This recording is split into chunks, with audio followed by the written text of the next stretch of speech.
السلام عليكم ورحمة الله وبركاته. حبايبي طلاب الصف الأول الإعدادي، معاكم في رحلة جديدة ودرس جديد من دروس المنهج. إن شاء الله هناخد النهاردة مع بعض الدرس الثالث بعنوان نهر النيل والحضارات القادمة في قارة أفريقيا. طيب، الدرس بيكلمنا عن حاجتين اتنين، بيكلمني عن نهر النيل. هكلمك أنا النهاردة عن نهر النيل. إيه هو نهر النيل؟ المية بتيجي نهر النيل منين؟ المنابع اللي بينبع منها نهر النيل، أهمية نهر النيل. طيب، تاني حاجة هكلمك عليها الحضارات القادمة في قارة أفريقيا. يبقى أنا الدرس بتاعي بيتقسم لجزئيتين اتنين. أول جزئية نهر النيل، هعرفك يعني إيه نهر النيل بالتفصيل ونتكلم عنه واحدة واحدة. تاني جزئية بتكلمنا عن الحضارات القادمة في قارة أفريقيا، هعرفك الحضارات اللي قامت في قارة أفريقيا ونتكلم عنها واحدة واحدة بالتفصيل برضو. تمام، يلا بينا نبدأ مع بعض في أول جزئية اللي هي نهر النيل. طيب، نصلي على سيدنا النبي الأول كده، وان شاء الله ربنا يوفقنا في شرح الدرس وتطلع فاهم وتطلع مبسوط والدنيا تبقى واضحه خالص بالنسبه لك بامر الله وتوفيقه يعني. تمام، تعالى يا سيدي اما نتكلم على اول حاجه نهر النيل. طيب، بص بقى، انا مش عايز احسسك ان انا بشرح لك درس، هو الدرس جميل والدرس سهله. حتى احنا دلوقتي يعني عارف انت فقره هل تعلم بتاعه الاذاعه المدرسيه؟ احنا هنعمل فقره زيها دلوقتي بالظبط. يعني الموضوع مش موضوع شرح ولا مدرس بيشرح وطالب بيسمع ولا الكلام ده خالص. احنا هنعمل فقره هل تعلم بتاعه الاذاعه المدرسيه. انا اقول لك شويه معلومات اهو كاني في اذاعه مدرسيه وانت بتسمعني. اول حاجه يا سيدي، هل تعلم ان نهر النيل اطول انهار العالم؟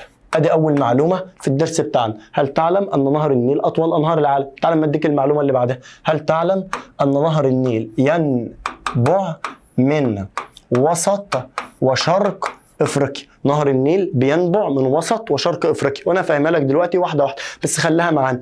طيب، رقم 3، هل تعلم ان نهر النيل نهر دولي؟ هل تعلم ان نهر النيل نهر دولي؟ يعني ايه نهر دولي يا مستر؟ سيبك بقى من نهر النيل كده، انا عايز افهم يعني ايه النهر الدولي. النهر الدولي هو الذي يمتد هو الذي يمتد مجراه وروافده في اكثر من دوله. النهر الدولي اهو يا سيدي، خلي بالك عشان التعريف ده مهم وهيساعدنا كتير. هو النهر الذي يمتد مجراه وروافده في أكثر من دولة. هو النهر الذي يمتد مجراه وروافده في أكثر من دولة، في أكثر من من دولة. يبقى النهر الدولي هو النهر اللي موجود في أكثر من دولة. طب لو في نهر موجود في دولة واحدة بس، لا ده هنقول عليه نهر محلي عشان هو موجود في دولة واحدة بس. أما لو في نهر موجود في اكتر من دوله، فبنقول عليه نهر دولي. انا بقى نهر النيل اللي عندنا نهر دولي ولا نهر محلي يا مستر؟ على حسب، هو نهر النيل موجود في دوله واحده بس ولا موجود في اكتر من دوله؟ نهر النيل موجود في 11 دوله، اذا نهر النيل محلي ولا دولي؟ انت بتقول يا مستر موجود في 11 دوله، يبقى هو نهر دولي عشان هو موجود في اكتر من دوله. دلوقتي انا نهر النيل بتاعي نهر دولي. طب ليه نهر النيل نهر دولي؟ لانه يمتد في 11 دوله. معنا سؤال، بما تفسر نهر النيل نهر دولي؟ لانه يمتد في 11 دوله. طب ما المقصود بالنهر الدولي؟ ايه هو تعريف النهر الدولي؟ ما المقصود بالنهر الدولي؟ هو النهر الذي يمتد مجراه وروافده في اكثر من دوله، من دوله. طيب، تعال نكمل الفقره اللي احنا شغالين فيها. انا بقول لك هل تعلم ان نهر النيل اطول انهار العالم؟ هل تعلم ان نهر النيل ينبع من وسط وشرق افريقيا؟ وافهمك ايه الوسط وايه الشرق دلوقتي. هل تعلم ان نهر النيل نهر دولي؟ طب ليه نهر النيل نهر دولي؟ لانه يمتد في 11 دوله، موجود في 11 دوله. طب يا مستر انا عايز اعرف ال 11 دوله، اقول لك تعالى ما اعرفهم لك بطريقه سهله وبسيطه خالص. طيب، ولازم تحفظ ال 11 دوله. اول 3 دول معايا: مصر، اريتريا، السودان، اثيوبيا. مصر، اريتريا، السودان، اثيوبيا. نمسح ديا، اثيوبيا، جنوب السودان، الكونغو. دول اول 6: مصر، اريتريا، السودان، اثيوبيا، جنوب السودان، الكونغو. مصر، اريتريا، السودان، قول معايا عشان تحفظهم: مصر، اريتريا، السودان، اثيوبيا، جنوب السودان، الكونغو. تعالى خد اللي باقي، نغير اللون كده عشان الموضوع يبقى واضح بالنسبه لك: كينيا، اوغندا، تنزانيا. كينيا، اوغندا، تنزانيا. اخر دولتين رواندا، بروندي. رواندا بروندي. تمام. تعالى ما نقول لك ال 11 دوله تاني، احفظهم زي ما انا هحفظهم لك كده، سيبك من الكتاب، دي اسهل. مصر، اريتريا، السودان، اثيوبيا، جنوب السودان، الكونغو. مصر، اريتريا، السودان، اثيوبيا، جنوب السودان، الكونغو، كينيا، اوغندا، تنزانيا، رواندا، بروندي. دول 11 دوله لازم تحفظهم حالا معايا. هنعدهم تاني. نهر النيل بيجري في كام دوله؟ بيجري في 11 دوله. لازم تحفظ ال 11 دوله عشان يجوا لك في الاسئله. مصر، اريتريا، السودان، اثيوبيا، جنوب السودان، الكونغو، كينيا، اوغندا، تنزانيا، رواندا، بروندي. دول 11 دوله. طب يا مستر، هو النهر بيجري في 11 دوله، الاماكن اللي النهر بيجري فيها، الاماكن اللي النهر بيمشي فيها بنسميها ايه؟ بنسميها حوض النيل. بنسميها حوض الايه؟ النيل. يبقى الاراضي اللي بيمشي فيها النهر، الاراضي اللي بيمشي فيها النهر بنسميها حاجه، بنسميها ايه؟ حوض النيل. ايه هو حوض النيل؟ دي الاراضي التي يمتد فيها النهر. النهر مشي في المكان ده ومشي في المكان ده ومشي في المكان ده ومشي في 11 دوله. ال 11 دوله دول بقول عليهم حوض الايه؟ النيل. طب حوض النيل ده مساحته قد ايه؟ 10%. مساحه حوض النيل كام في المية؟ 10%. طيب تقوم مين بقى؟ تقوم دولة مصر. تقوم دولة مين؟ مصر، بلدنا الحبيبة طبعا. تقوم مصر تقول أنا عايز أعمل اتحاد. عايز أعمل إيه؟ اتحاد. طب يا مصر عايزة تعمل اتحاد مع مين؟ عايز أعمل اتحاد مع ال 11 دولة. مصر عايزة تعمل اتحاد مع ال 11 دولة وتسميه اتحاد الأندوجو. وتسميه اتحاد الأندوجو. مصر تعمل اتحاد وتسميه اتحاد الايه؟ الاندوجو. طب مين صاحبه الفكره؟ مصر يا مستر. مين اللي قال يلا رجاله اما نعمل اتحاد؟ مصر يا مستر. يبقى مصر دهيا عملت اتحاد اسمه اتحاد الاندوجو. عملت اتحاد اسمه اتحاد الايه؟ الاندوجو مع ال 11 دوله. يبقى انا عند ال 11 دوله عملوا اتحاد مع بعض اسمه اتحاد الايه؟ الاندوجو. طيب ايه كلمه الاندوجو دي يا مستر؟ الاندوجو دي معناها يا سيدي الاخاء. معناها الايه؟ الاخاء. طب مين قال لك ان معناها الاخاء؟ ما هو الكلام ده يا سيدي باللغه السواحليه. الكلام ده باللغه السواحليه. ايه اللغه السواحليه دي؟ هي كمان دي لغه اهل السواحل. الناس اللي بتعيش على السواحل بتتكلم اللغه السواحليه. تمام. تعالى ما نعيد تاني مع بعض الفقره اللي احنا كنا بنقولها دي كده عشان نعرف نخش في حته جديده.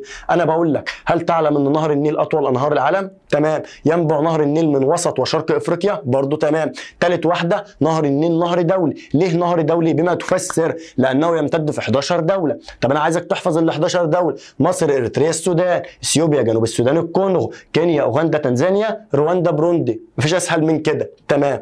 طيب ال 11 دوله عملوا اتحاد مع بعض اسمه اتحاد الايه؟ الاندوجو. اسمه اتحاد الايه؟ الاندوجو. طب مين صاحبه الفكره؟ مصر. مصر جت سنه 1983. مصر جت سنه 1983 وقالت انا عايز اعمل اتحاد اسمه اتحاد الاندوجو. اتحاد الاندوجو ده بيضم كام دوله؟ 11 دوله. ال 11 دوله دول بنقول عليهم ايه؟ حوض النيل. ال 11 دوله دول بنقول عليهم حوض النيل. طب حوض النيل ده بياخد كام في المية من مساحه افريقيا؟ كام في المية من مساحه افريقيا؟ 10% يا مستر من مساحه افريقيا. كلام جميل خالص. طب الاندوجو دي معناها ايه؟ الاخاء. وده باللغه السواحليه. وده باللغه الايه؟ السواحليه.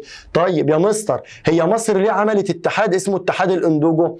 للتنظيم والتشاور والتنسيق. للتنظيم والتشاور والتنسيق في مياه النيل. للتنظيم والتشاور والتنسيق في مياه الايه؟ النيل. هنعمل اي حاجه في ميه نهر النيل لازم ال 11 دوله يقعدوا مع بعض وينظموا وينسقوا ويتشاوروا. يبقى بما تفسر عملنا اتحاد الاندوجو للتنظيم والتنسيق والتشاور. للتنظيم والتنسيق والايه؟ والتشاور. تمام. كويس خالص. دلوقتي يا مستر انت قلت لي 3 معلومات. الثلاث معلومات دول اللي احنا شغالين عليهم. 1 نهر النيل اطول انهار العالم. 2 ينبع من وسط وشرق ايه؟ افريقيا اللي هو نهر النيل. 3 نهر النيل نهر ايه؟ دولي. انا كلمتك عن 3 معلومه اللي هو نهر دولي ووضحتها لك بالتفصيل. تعالى بقى ماخدك كده واكلمك يعني ايه ينبع من وسط وشرق ايه؟ افريقيا. تعالى معايا. نهر النيل بينبع من وسط وشرق افريقيا. المعلومه دي انت عارفها من الدرس اللي فات على فكره. ادي يا سيدي قاره ايه؟ قاره افريقيا. دي كده قاره افريقيا. كويس خالص. فين نهر النيل يا مستر؟ نهر النيل اهو يا سيدي. ادي كده نهر النيل. نهر النيل بينبع من هنا كده من هضبه اسمها هضبه الحبشه، وبينبع من هنا كده من هضبه اسمها هضبه البحيرات الاستوائيه. طب هضبه الحبشه موجوده فين؟ في شرق القاره. في شرق القاره. تمام. وهضبه البحيرات الاستوائيه موجوده فين؟ في وسط القاره. وسط القاره. يبقى الميه بتاعت نهر النيل بتجيله منين؟ من هضبه الحبشه، وهضبه الحبشه دي في الشرق. يبقى نهر النيل بينبع من الشرق. وبتجي له منين تاني؟ من هضبه البحيرات الاستوائيه، وهضبه البحيرات الاستوائيه دي فين؟ في وسط القاره، يبقى نهر النيل بينبع من وسط القاره، وكمان بينبع من شرق الايه؟ القاره. طب يا مستر مش هتكلمنا عن المنابع دي؟ هكلمك عنها. تمام. المنابع اللي في شرق القاره دي المنابع الحبشيه، دي المنابع الايه؟ الحبشيه. طب المنابع الحبشيه دي بتدي الميه لنهر النيل امتى؟ قال لك بتدي الميه لنهر النيل في موسم معين اللي هو فصل الصيف، اللي هو فصل الصيف. يبقى انا عندي المنابع اللي في شرق القاره اسمها المنابع الحبشيه، اسمها المنابع الحبشيه، بتدي الميه لنهر النيل في موسم اللي هو فصل الايه؟ في الصيف، موسم واحد فقط، يا اما صيف يا اما شتاء، هي بتدينا الميه في فصل الايه؟ الصيف. طيب طب اهم الروافد واهم البحيرات في المنابع الحبشيه، قال لك اهم الروافد واحد نهر الصوباط، تاني حاجه النيل الازرق، تالت حاجه نهر عطبره. نهر ايه؟ عطبره. يا مستر انا مش فاهمك، افهمك، تعالى معايا كده واحده واحده. انا عندي دي المنابع الحبشيه صح؟ بتدي ميه النهر الايه؟ النيل. قال لك المنابع الحبشيه دي في منها 3. ادا واحد، اللهم صل على سيدنا النبي، نرسمها هنا كده تاني. دي بحيره اسمها بحيره فيكتوريا. لا نجيب صفحه جديده. عندي هنا كده بحيره اسمها بحيره فيكتوريا، بيطلع منها نيل اسمه نيل فيكتوريا. وبعد كده انا بحيره اسمها بحيره البرت، بيطلع منها بحر اسمه بحر الجبل. بحر الجبل بيلتقي بنهر اسمه نهر الصوباط، وبعد كده بنكمل في النيل اسمه النيل الابيض، بنقابلنا نيل اسمه النيل الازرق، وبعد كده نيل عطبره، وبعد كده بنكمل لحد ما نوصل مصر. لحد ما نوصل ايه؟ مصر. دي الدلتا اللي عندنا في مصر. ايه ده يا مستر انا مش فاهم حاجه، افهمك يا سيدي. انا عندي البحيره دهيا بحيره فيكتوريا. البحيره دي بحيره ايه؟ فيكتوريا. تمام. طلع في نيل اسمه نيل فيكتوريا، اسمه نيل ايه؟ فيكتوريا. عدينا على بحيره اسمها بحيره البرت. تمام. لحد هنا كده الجزء ده كده يا جماعه اسمه المنابع الحبشيه، المنابع الاستوائيه. المنطقه دي كده اسمها المنابع الايه؟ الاستوائيه. المنابع الاستوائيه اهم بحيره فيها، بحيره ايه؟ فيكتوريا. تمام. يبقى المنطقه دي كده دي اسمها المنابع الاستوائيه. انا دلوقتي بكلمك على حاجه اسمها المنابع الاستوائيه وحاجه اسمها المنابع الحبشيه. المنابع الاستوائيه اللي نهر النيل بينبع منها، والمنابع الحبشيه برضو اللي نهر النيل بينبع منها. بدانا كلامنا على المنابع الاستوائيه، قلت لك دي كده المنطقه دي كده اسمها المنابع الاستوائيه. اهم بحيره فيها اسمها بحيره ايه؟ فيكتوريا. بحيره فيكتوريا بتدي الميه بتاعتها لنيل اسمه نيل ايه؟ فيكتوريا. نيل فيكتوريا بيطلعها لبحيره اسمها بحيره البرت. طيب الميه ماشيه هيا في بحر في المنطقه دي كده اسمه بحر الجبل، اسمه بحر الايه؟ الجبل. دلوقتي الميه ماشيه في بحر الجبل. بحر الجبل دون طلع من بحيره اسمها بحيره ايه؟ البرت. اوله هون واخره هنا كده، ده بحر الجبل. بحر الجبل ماشي بالميه تمام كده، بس مش قادر يكمل لفوق، فيقوم يجي له دفعه ميه من هنا كده من المنطقه دي. هنا كده نهر اسمه نهر الصوباط، اسمه نهر الايه؟ الصوباط. طب نهر الصوباط دون تبع المنابع الايه؟ نهر الصوباط ده تبع المنابع الحبشيه. يبقى المنطقه ده هي كده حبايبي، المنطقه دي كده منابع حبشيه. الحته اللي بالازرق دي منابع حبشيه.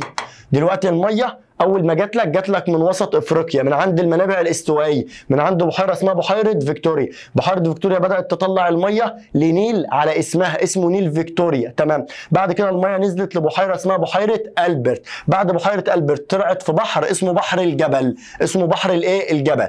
تمام. ومش عشان هو بحر تبقى ميته مالحه زي ما بعض الناس بتفكر، لا، بحر الجبل يعني ميه عذبه عادي خالص، لانها جايه من عند فيكتوريا. تمام. بحر الجبل ماشي بالميه، يجي عند المنطقه دي كده ومش قادر يكمل لفوق، مش قادر لان نسبه الميه قليله. بحر الجبل مش قادر يكمل ويطلع بالميه لفوق، فمين اللي يديله دفعه؟ النيل ده اسمه نيل الصوباط. المنطقه دي كده اسمه نيل الايه؟ الصوباط. يديله دفعه، يبقى ده نيل الايه؟ الصوباط. نيل الصوباط ادانا شويه ميه، فبحر الجبل بدا يكمل لفوق اهو. بحر الجبل بدا يكمل اهو، مكمل، جه لحد هنا ومش قادر، فيقوم عندي نيل هنا اسمه النيل الازرق، وعندي في المنطقه دي نهر عطبره. نهر ايه؟ عطبره. يبقى انا عندي النيل الازرق ونهر عطبره بيدوا الميه برضو لنهر النيل، بيدوا ميه لنهر الايه؟ النيل. الميه ماشيه هي، فمش قادره تكمل في طريقها، فمحتاجه دفعه تزقها. تمام.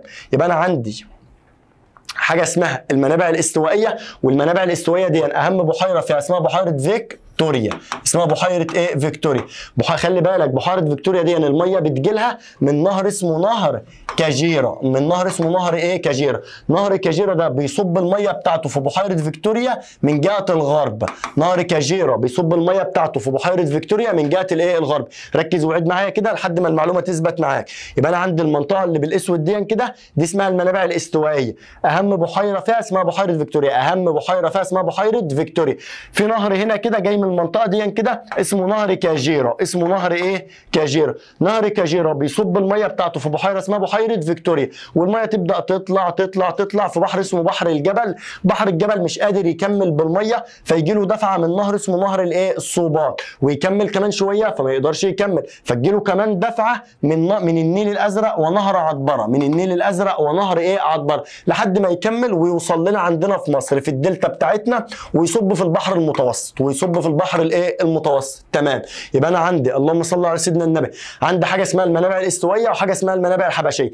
اهم بحيره في المنابع الاستوائيه بحيره فيكتوريا. بحيره فيكتوريا بتجيب ميتها منين؟ من نهر اسمه نهر كاجيرا. خلي بالك بيصب في بحيره فيكتوريا من جهه الايه؟ الغرب. تعال اما نروح للمنابع الحبشيه بقى اللي مش واضحه بالنسبه لك. المنابع الحبشيه اللي هي اللي بالازرق دي، المنابع الحبشيه ايه اهم الروافد اللي فيها؟ قال لك اهم الروافد عطبره، وبعد كده النيل الازرق، وبعد كده الصوبات. تمام. انه اول واحد في دول، انه اول رافد في دول بيلتقي بنهر النيل. تمام. يا ترى اول رافد بيلتقي بنهر النيل الرافد اللي فوق ده اللي هو عطبره، ولا الرافد اللي من تحت اللي هو الصوات؟ قال لك لا، اول الروافد الحبشيه التقاء بنهر النيل هو نهر الايه؟ الصوبات، لان نهر النيل بيجي من الجنوب للشمال. يعني نهر النيل بيبدا من الجنوب، نهر النيل ماشي اهو ماشي اهو ماشي اهو، فاول حاجه بتلتقي بيه هو الايه؟ الصوبات. خلي بالك اول الروافد الحبشيه التقاء بنهر النيل نهر الايه؟ الصوبات. وعندي بحيره مهمه جدا في المنابع الحبشيه اسمها بحيره تانا. اسمها بحيره ايه؟ تانا. بحيره تانا موجوده فين حته؟ عند النيل الازرق. عند النيل الايه؟ الازرق، في المكان ده كده. يبقى انا عندي هنا في المنطقه دي كده بحيره اسمها بحيره تانا. فين حته؟ في نهايه النيل الازرق، اللي النيل الازرق بياخد ميته منها. تمام. كده انا كلمتك عن حاجه اسمها المنابع الاستوائيه وحاجه اسمها المنابع الايه؟ الحبشيه. طب يا مستر نراجع كده اللي احنا قلناه الاول، شوفك مركز ولا لا. دلوقتي انا عندي حاجه اسمها ايه؟ نهر النيل. عرفت ان نهر النيل دون اطول انهار الايه؟ العالم. عرفت انا المعلومه دي، وعرفت ان نهر النيل بينبع من وسط وشرق قاره ايه؟ افريقيا. تمام. وبينبع من وسط والشرق لحد ما يوصل للشمال ويصب في البحر الايه؟ المتوسط. اتكلمنا عنها برضو. ونهر النيل يطلق على المساحه اللي نهر النيل بيجري فيها وروافده حوض نهر الايه؟ النيل، ودي بتمثل 10%، والذي يشغل اهي 10% من مساحه قاره ايه؟ افريقيا. طيب يعد نهر النيل نهر دولي؟ كل الكلام ده احنا قلناه، احنا بنراجع معاك. نهر دولي بسبب امتداد مجراه وروافده في 11 دوله. ايه هم ال 11 دوله؟ تحفظهمش من هنا، احفظهم زي ما انا علمتهم لك في الاول خالص: مصر، اريتريا، السودان، اثيوبيا، جنوب السودان، الكونغو، كينيا، اوغندا، تنزانيا، رواندا، بروندي. تمام. سيبك من اللي في الكتاب ده. تمام. شكلت دول حوض النيل 1983 اتحاد يعرف باتحاد الاندوجو. اتحاد يعرف باتحاد الايه؟ الاندوجو. كانت مين صاحبه الفكره؟ صاحبه الفكره طبعا مصر اللي مشرفانا في كل زمان وفي كل مكان.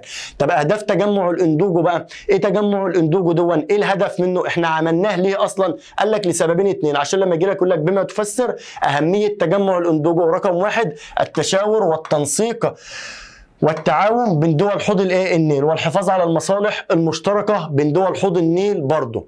جينا عند منابع نهر النيل وكلمتك عنها، وقلت لك ان انا عندي منابع حبشيه ومنابع استوائيه. يبقى انا دلوقتي عندي المنابع حاجه واحده ولا اكتر من حاجه؟ اكتر من حاجه يا مستر، ما انت من ساعتها عمال تكلمني ما اشتغلناش اصلا في حاجه في الحصه دي غير المنابع الحبشيه والمنابع الاستوائيه. يعني هم منبع واحد ولا اتنين؟ اتنين يا مستر. معنى كده ان نهر النيل ثنائي المنبع. معنى كده ان نهر النيل ثنائي الايه؟ المنبع. تمام.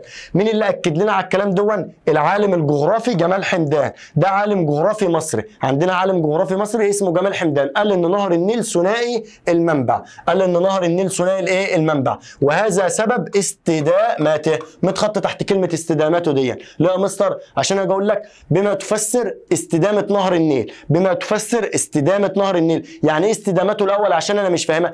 استدامته يعني الميه موجوده فيه باستمرار، الميه بتتجدد، الميه ما بتخلصش من نهر النيل. ليه الميه ما بتخلصش من نهر النيل؟ ليه نهر النيل نهر مستدام؟ بما تفسر استدامه نهر النيل لانه ثنائي المنبع. تمام، يبقى دلوقتي السؤال موجود هنا اهو، ده س يعني السؤال والاجابه هي. يبقى الاجابه جت قبل السؤال. تخلي بالك بقى وانت بتذاكر، اشار جمال حمدان ان نهر النيل ثنائي المنبع وهذا سبب، وهذا سبب. اول ما تشوف كلمه سبب يعني في سؤال بما تفسر في المكان ده، سبب استدامته. فلما اجي اقول لك بما تفسر استدامته، هو السؤال من كلمه واحده، بما تفسر استدامته. استدامته الهاء اللي في الاخر دي اكيد عايده على نهر النيل. تمام، بما تفسر استدامته لانه ثنائي الايه المنبع. وكمان كلمتك عن المنابع الدائمه والمنابع الموسميه. المنابع الدائمه دي اللي هي هضبه البحيرات الاستوائيه، ودي احنا كنا قايلينها قبل كده لان نهر النيل بسبب سقوط الامطار طوال العام. والمنابع الموسميه كلمتك عنها، تعال ما نعرفها كده بالتفصيل. هنا ده حوض الايه النيل. تعال اما اعرفك يا سيدي المنابع الدائمه انا كلمتك عنها، قلت لك المنابع الدائمه دي موجوده في هضبه البحيرات الاستوائيه. اهم بحيره اسمها بحيره فيكتوريا، ودي تاني اكبر بحيره عذبه في العالم، تاني اكبر بحيره عذبه في العالم، تاني اكبر البحيرات الطبيعيه. خلي بالك بقى عشان يجي يلخبطك في صح وغلط ويقول لك بحيره فيكتوريا تاني اكبر البحيرات الصناعيه في العالم. هو ايه الطبيعيه وايه الصناعيه؟ قال لك البحيرات دي انا حبيبي نوعين اتنين، في بحيره طبيعيه تكوين طبيعي من عند ربنا، وفي بحيره صناعيه من عند البشر زي بحيره ناصر كده اللي عندنا في مصر، احنا اللي حفرنا البحيره دي على فكره. تمام كده. انا عندي بقى بحيره ايه؟ بحيره طبيعيه. طيب يبقى انا عندي بحيره فيكتوريا دي تاني اكبر بحيره ايه؟ طبيعيه، مش اكبر بحيره صناعيه، خلي بالك، تاني اكبر بحيره طبيعيه. وعندي نهر كاجيرا ده بيصب في بحيره فيكتوريا من جهه الايه؟ الغرب. تمام. قلت لك ان المنابع الاستوائيه تتدفق مياهها طوال العام، في ميه طوال العام في المنابع الاستوائيه، وده بسبب سقوط الامطار الغزيره طوال العام او الامطار الدائمه. على الرغم ان المطر بيسقط طوال العام على المنابع الاستوائيه، على الرغم ان المطر بيسقط طوال العام على المنابع الاستوائيه، الا ان كميه الميه اللي بتجيلك مصر كميه قليله. فاكر انت ديا؟ انا عندي في المنطقه دي كده بيسقط مطر طوال العام، بيسقط مطر طوال الايه؟ العام. المفروض يجي لي ميه، كميه ميه كتير. مصر فوق هنا في المنطقه دي عند الدلتا يجي لي كميه ميه كتير. قال لك لا، المنابع الاستوائيه دايما بيسقط عليها مطر كتير فعلا وطوال العام، بس انت بيجي لك كميه ميه صغيره. تعال اما نعرف ليه بيجي لك كميه ميه صغيره من المنابع الاستوائيه. بسبب المستنقعات وزياده البخر اللي هو التبخر، بسبب المستنقعات وزياده الايه؟ البخر. دخلنا بعد كده على المنابع الموسميه. الموسميه اللي هي في موسم واحد بس، اللي هو في فصل الصيف، اللي هو في فصل الايه؟ الصيف. تمام. موجوده فين حته؟ في هضبه الحبشه يعني في شرق افريقيا. تمام. تتميز بسقوط الامطار الموسميه التي تسقط في فصل الصيف، وفيها مجموعه من الروافد زي الصوبات، زي النيل الازرق، زي عطبره. الصوبات ده بيلتقي ببحر الايه؟ الجبل. فاكر لما قلت لك ان بحر الجبل ماشي بالميه بس مش قادر يمشي، فيجي له زقه كده شويه ميه من نهر الصوبات فيخلوه يكمل في اتجاه الايه؟ الشمال. تمام. النيل الازرق ونهر عطبره كلاهما يمد نهر النيل بالمياه مما يساعد على اتجاه الجريان اتجاه الشمال حتى يصل الى البحر الايه؟ المتوسط. من الاخر كده نهر الصوبات والنيل الازرق ونهر عطبره دول بيدوا ميه لنهر النيل فيخلوه يساعد في الجريان جهه الشمال، والميه توصل لنا عندنا ايه؟ مصر. كويس خالص. تمام. دلوقتي يا مستر احنا اتكلمنا في شويه معلومات عامه عن نهر النيل، اطول انهار العالم، بينبع من وسط وشرق افريقيا، واتكلمتك عن المنابع اللي في الشرق اللي هي الحبشيه، واتكلمتك عن المنابع اللي في الوسط اللي هي البحيرات الاستوائيه، وكمان كلمتك ان نهر النيل نهر دولي بيجري في 11 ايه؟ دوله. صلي بقى على سيدنا النبي كده ونفهم ان انا عندي حاجه اسمها الاتفاقيات الدوليه والاقليميه. عندي حاجه اسمها الاتفاقيات الدوليه والاقليميه الخاصه بالمياه الدوليه. انا مش فاهم بقى العنوان اللي احنا داخلين عليه دون. بقول لك انا عندي اتفاقيات دوليه اي بين كل دول العالم، اقليميه اي بين مجموعه من الدول فقط. تمام كده. اتفاقيات دوليه كل دول العالم متفقه على الكلام ده، اتفاقيات اقليميه بين مجموعه من الدول، مجموعه صغيره من الدول. تمام. على المياه الدوليه، هي ايه المياه الدوليه؟ زي نهر النيل. مش انا اتفقت معاك ان نهر النيل نهر دولي؟ نهر دولي. نهر النيل بيجري في كام دوله؟ في 11 دوله. بيبدا كده من الجنوب بدول دول دول لحد اخر دوله فوق عند عندي خالص دوله مصر، يعني الميه بتجيلي من الجنوب لحد ما توصل لمصر. طب يا مستر افرض اي دوله من اللي تحت في الجنوب دول عملوا سد ومنعوا عننا الميه، اقول لك مش بمزاجكم، الدنيا مش سايبه، في اتفاقيات يا حبيبي، اتفاقيات دوليه واتفاقيات ايه اقليميه. تعال لما اكلمك على الاتفاقيات الدوليه، الاول الاتفاقيات الدوليه دي مين اللي حطها؟ انا دلوقتي اكلمك عن حاجه اسمها الاتفاقيات الدوليه، مين اللي حطها؟ منظمه اسمها منظمه الامم المتحده.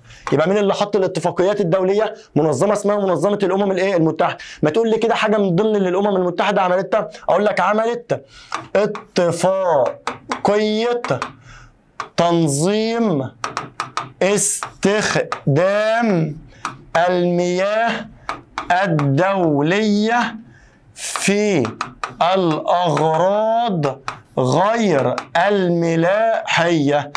الاتفاقيه اللي تقطع النفس دي، يعني معاك حق، هي تقطع النفس فعلا. انا عندي اتفاقيه دوليه، من اللي حط الاتفاقيه الدوليه؟ حاجه اسمها منظمه الامم المتحده. اسم الاتفاقيه ايه؟ اقسمها معايا لنصين، اتفاقيه تنظيم استخدام المياه الدوليه، ده اول نص، اتفاقيه تنظيم استخدام المياه الدوليه. مش هنخش على النص اللي بعده لما افهمك الكلمتين دول. عملنا اتفاقيه تنظيم عشان ننظم استخدام المياه، في تنظيم في الاستخدام، مش اي حد عايز شويه ميه ياخدهم، لا الموضوع بشكل منظم يا حبيبي. اتفاقيه تنظيم استخدام المياه الدوليه في الاغراض غير الملاحيه. ايه الاغراض الغير الملاحيه دي؟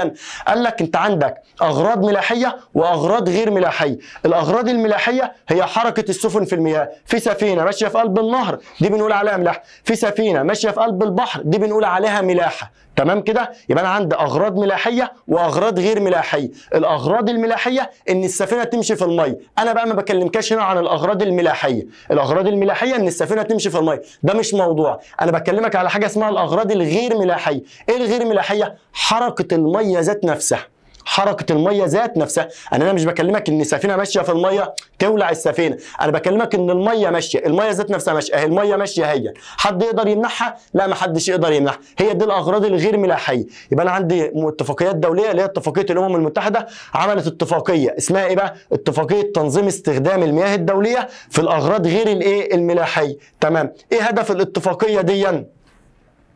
تنظيم واداره.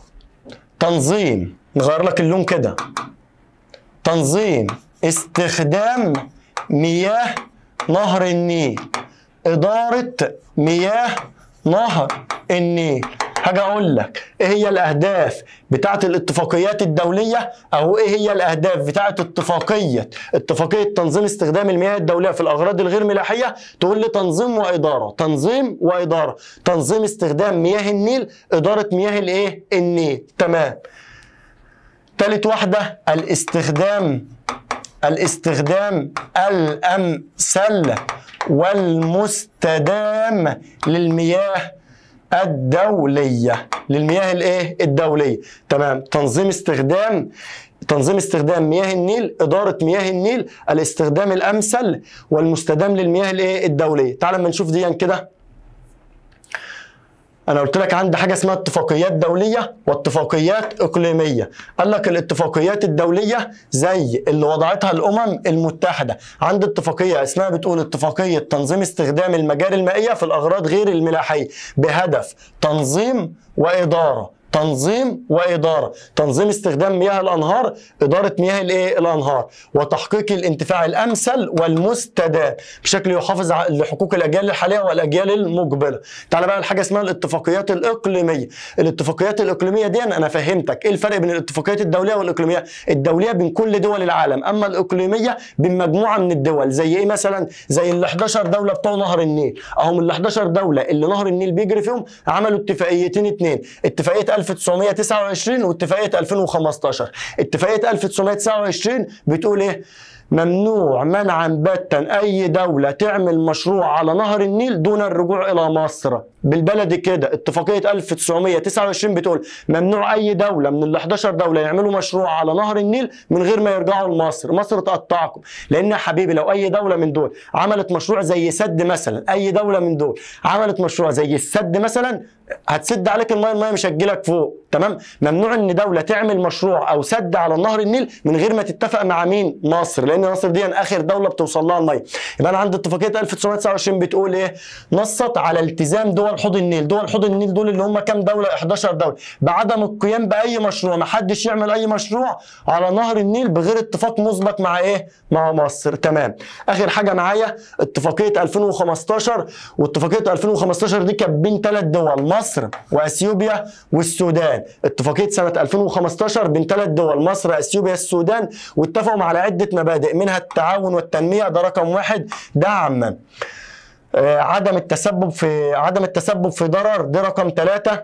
الاستخدام المنصف والامثل لنهر النيل، دي رقم 3، ودي رقم 2. تمام. يبقى انا عندي اتفاقيه 2015 كانت بين 3 دول واتفقوا على 3 دول، اتفاقيه 2015 كانت بين 3 دول واتفقوا على 3 مبادئ، اتفاقيه 2015 كانت بين 3 دول واتفقوا على 3 مبادئ، كانت بين 3 دول وهما مصر واثيوبيا والسودان، اتفقوا على 3 مبادئ او 3 حاجات: التعاون والتنميه، عدم التسبب في ضرر، الاستخدام المنصف والمناسب لمياه نهر النيل. دلوقتي احنا اتكلمنا في الاتفاقيات الدوليه والاتفاقيات الاقليميه. تمام، عملنا اتفاقيات دوليه واتفاقيات اقليميه. طيب دلوقتي بقى اكتر دوله لازم تهتم بنهر النيل وتحافظ على نهر النيل وتعمل مشاريع على نهر النيل هي مصر. طب ليه يا مستر؟ يا ابني انا عايزك تفهمها كده بالراحه. انا بقول لك ان انا نهر النيل ده بيمشي في 11 دوله، ماشي هون ماشي هون ماشي هون، في 11 في 11 دوله، بيعدي على كل الدول، كل الدول بتاخد ميه، اخر دوله الميه بتوصل لها هي دوله مصر.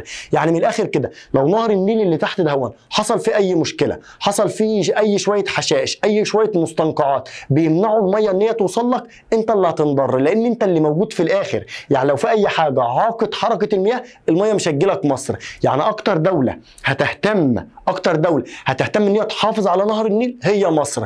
طب يا مستر بقى وضح لي ايه دور مصر؟ تعال اما اوضح لك. مصر كان لها دور في استثمار الموارد المائيه. مصر منذ القدم وهي بتهتم بنهر النيل، مصر منذ القدم وهي بتهتم بنهر النيل، وبتحاول تحافظ على نهر النيل وبتستخدم ميه نهر النيل بشكل مستدام. وادام تستخدم ميه نهر النيل بشكل مستدام وبشكل يحافظ على البيئه، فده بنسميه الاقتصاد الاخضر. الخضراء، ايوه انت خدت قبل كده حبيبي حاجه اسمها الاقتصاد الازرق. تمام كده؟ دلوقتي النهارده انت بتاخد حاجه اسمها الاقتصاد الاخضر. هقول لك انا عن الاقتصاد الاخضر دلوقتي، بس بعد ما ناخد دور مصر. مصر بتعمل ايه على نهر النيل؟ بتعمل مشاريع. طب ادينا امثله على المشاريع اللي هي عملتها. بقول لك ان هي عملت مشاريع فين حته؟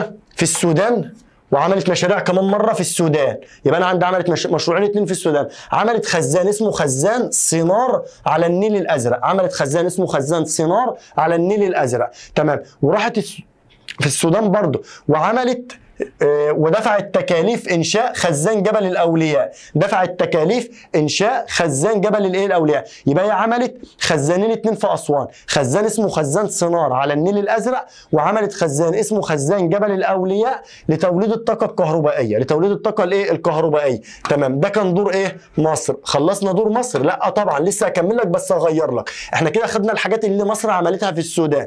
طيب راحت بقى اوغندا عملت سد اوين. سد اوين. عملت سد اسمه سد اوين في دوله في دوله اوغندا. طبعا خزان صنار وسد اوين وخزان جبل الاولياء، الحاجات دي انا هوريك مكانها على الخريطه لان مكانها على الخريطه مهم جدا. تمام.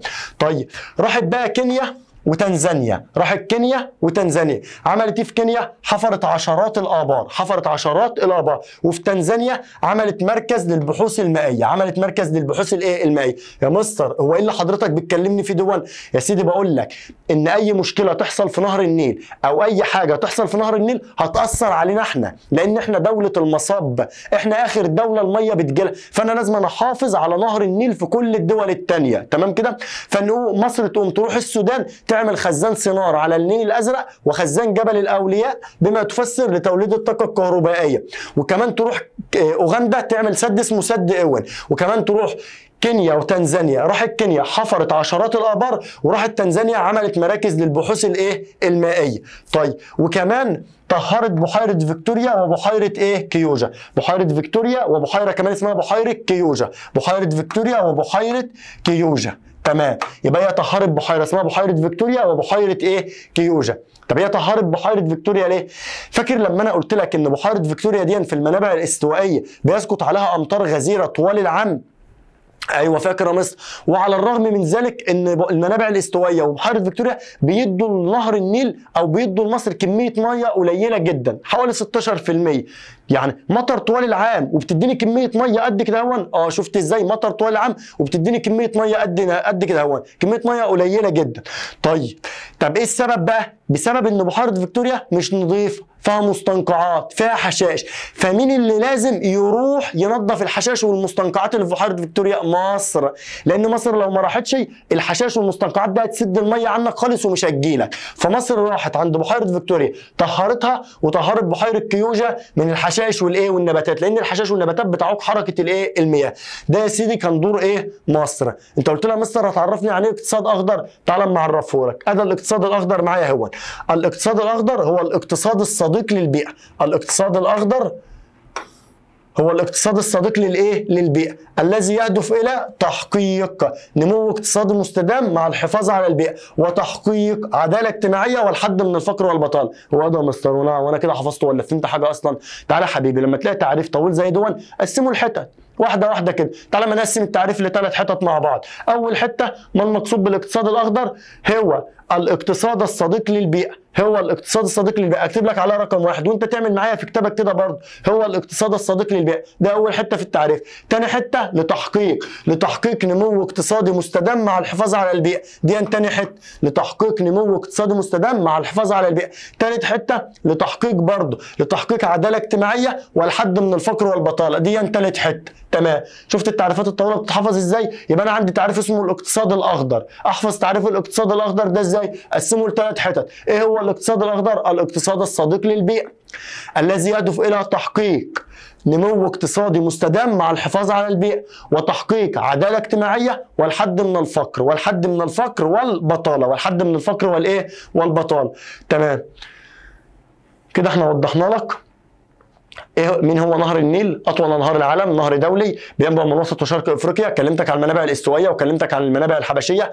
كلمتك عن المنابع الاستوائيه وهي منابع دائمه، المنابع الحبشيه وهي منابع موسميه في فصل الصيف فقط. المنابع الحبشيه بتديني ميه اكتر من المنابع الاستوائيه، على الرغم ان المنابع الاستوائيه بيسقط عليها مطر طوال العام الا ان في هناك مستنقعات وتبخر فبتديني كميه ميه قليله. بعد كده فهمتك ان مصر دي اخر دوله في ال 11 دوله، فاي مشكله تحصل في نهر النيل اللي هينضر مصر. عشان كده مصر بتنزل جري تطهر وتنظف وتعمل سدود وخزانات وحاجات زي دي. تمام. طيب تعمل سدود بقى يا سيدي زي ايه؟ تعمل